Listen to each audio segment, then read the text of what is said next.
Gulbarga ring road पर Kharge petrol pump के करीब आज एक तेज रफ्तार टिप्पर और कार के दरमियान जोरदार एक्सीडेंट पेश आया। हादसे में कार बुरी तरह डैमेज हो गई, लेकिन खुशकिस्मती से किसी भी तरह का जानी नुकसान नहीं हुआ। मौके पर मौजूद लोगों के मुताबिक टिप्पर काफी स्पीड में थी और उसने कार को पीछे से टक्कर मारी, जिसकी वजह से कार का बैलेंस बिगड़ गया और यह खतरनाक हादसा पेश आया।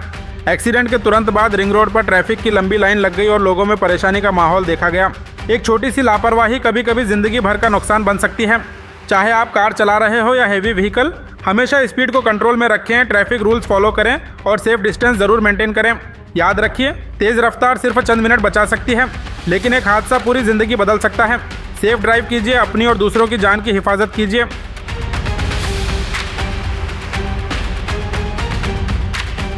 This video is presented by OSM group. आपके घर की क्वालिटी कंस्ट्रक्शन, प्रीमियम इंटीरियर्स और बेस्ट बिल्डिंग मटेरियल्स के लिए OSM रहेगा आपकी बेस्ट चॉइस। फ्री कंसल्टेशन के लिए जरूर विजिट करें OSM ऑफिस।